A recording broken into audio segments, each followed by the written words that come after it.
Hi everyone, in this video I want to talk a little bit about the last trump, and I want to ask the question, when is the last trump? Is it really the trumpet of the Jubilee? Is that the last trumpet? Or could there possibly be another trumpet after that? And so I just wanted to show you this table that I did some time ago. There's actually a couple of tables. And I didn't show these originally when I did my video on the last trumpet. It was a musical video, and I didn't show these two tables because I knew I wanted to talk about them. But when I put in the words last trumpet blast, it comes up in Joshua 6:4 through 6:5. And as you may know, the name Joshua is the name Yeshua in the Hebrew. That's how you say the name Jesus in Hebrew. And as you can see, there's several mentions of the number 7 over here. It's talking about 7 priests, 7 trumpets, the seventh day, and 7 times. So this may be making a reference to the current Hebrew year, which is the year 777. I believe it's still the Hebrew year 777. And the question that I'm trying to ask in this video is, when does the year actually end? Does it end on Yom Kippur, or does it end sometime after that? And that's what I want to explore in this video. But first I just wanted to quickly show you these two tables. And then when I had put in the word month, when I tried putting in last trumpet blast month, it came up in the second book of Chronicles, chapter 7.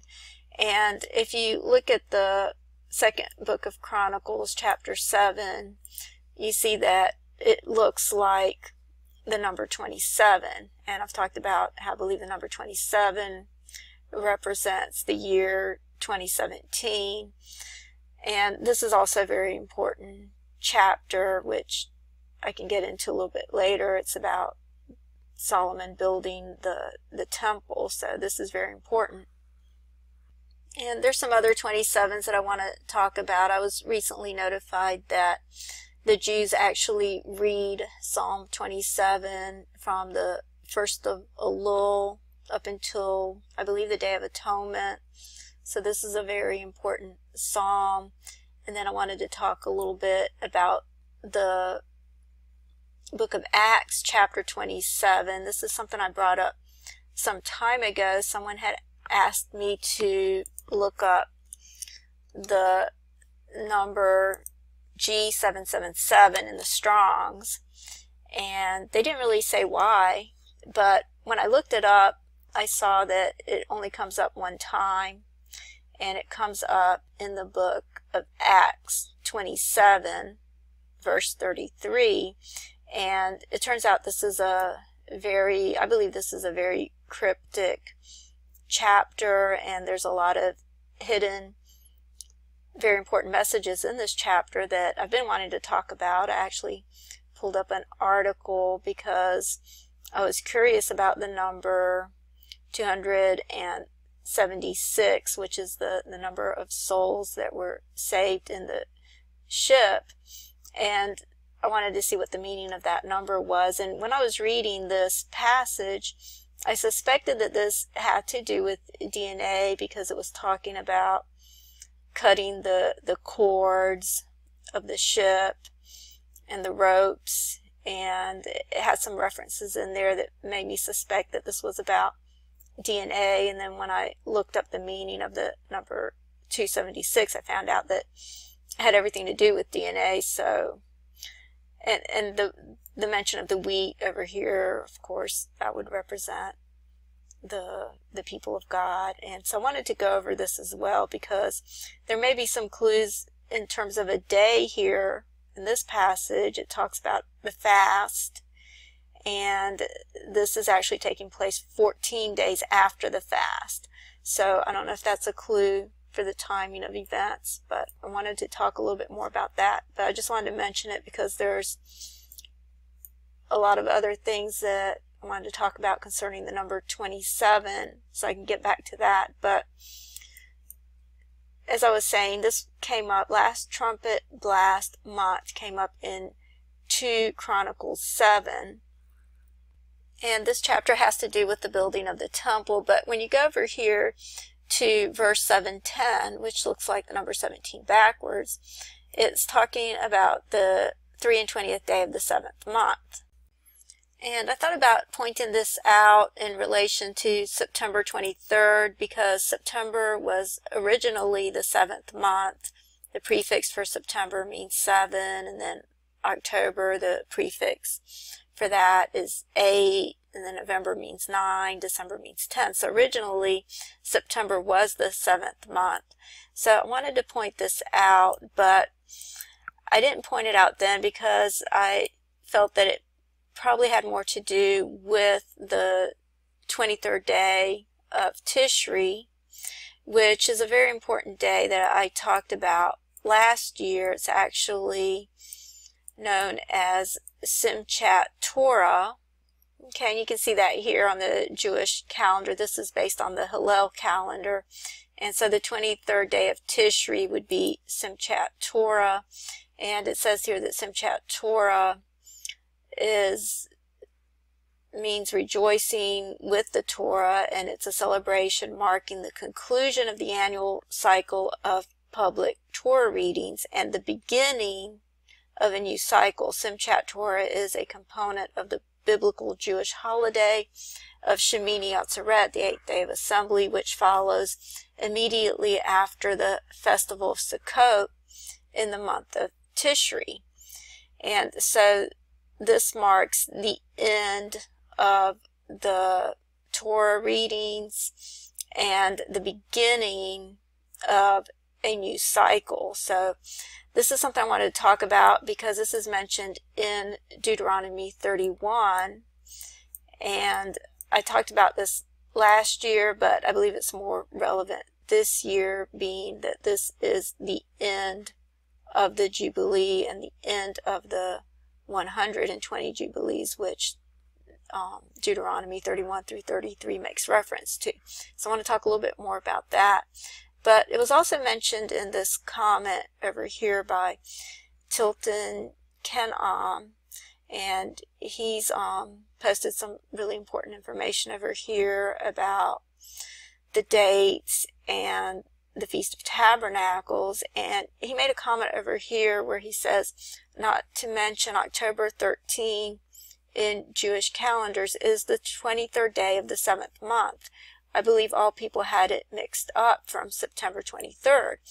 And I believe that that may be a possibility, or it may be that God was just pointing us to the 23rd day of the 7th month by giving us the sign on September 23rd. I'm just saying that's a possibility. But I do believe that the Feast of Tabernacles is very important.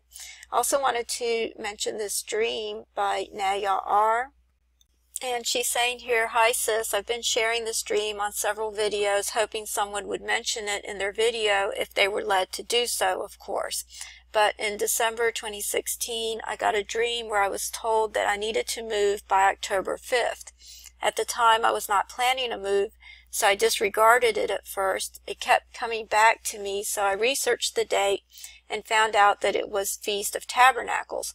So I felt that it could be a time frame for rapture or translation to a place of safety due to what would be happening in the world by that date. I was initially going to share this dream with you when I first commented on one of your videos, but for some reason I hesitated. I really believe we will not know the exact day or hour, as in my dream I was told by the date, October 5th, but was not told that was the date. God bless you, sis. Love your spirit, and thanks for always being so kind to respond to my comments. Oh, by the way, in the dream, I was panicked because for some reason it was made known that it was almost the end of September." Okay, so we're currently just a couple of days away from the Day of Atonement, which is on September 30th. And as I've mentioned in some of my other videos, I do believe this is a very important feast day, and there's a very strong possibility that the Lord might return. I've just been trying to share some of the evidence, but I'm not trying to set a date for Yom Kippur. No one knows the day or the hour. I'm just sharing the evidence for the possibility. But in this video, I wanted to talk about another possibility of what could possibly be the very last trump, because from what I'm seeing, I don't believe the year actually ends on the Day of Atonement. And so that's what I wanted to talk a little bit about in this video. And I found a really interesting article that I wanted to share. And the name of this article is Jesus in the Feasts of Israel, Tabernacles and Sukkot.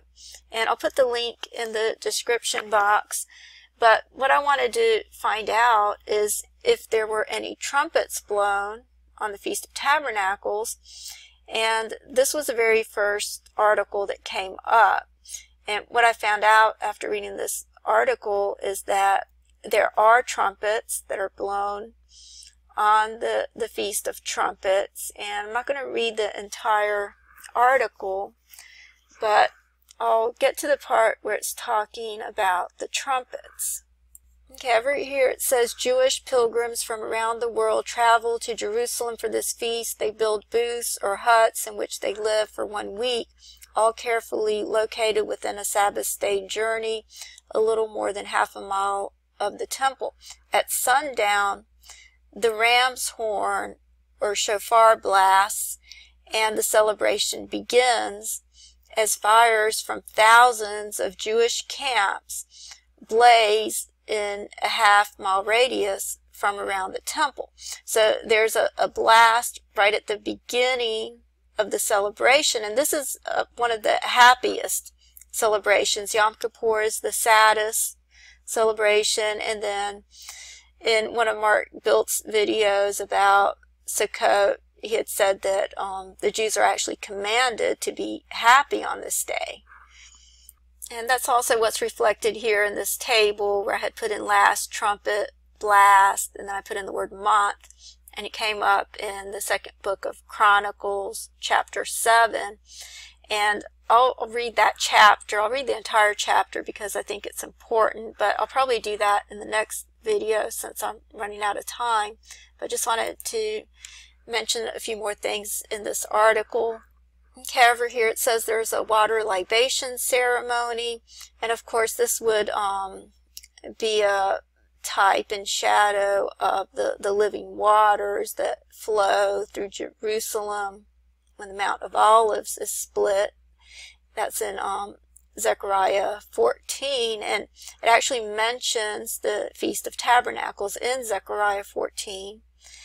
And then it goes on to talk about the lighting ceremony, and over here it talks about the wicks that are made out of worn out linen garments. So they're made out of strips of cloths. And I mentioned once before, a long time ago, that there was 2 times that Jesus actually wore strips of cloth, and that's when he was born and he was wrapped in swaddling clothes. And the other time is when he was placed in the tomb and he was prepared for burial.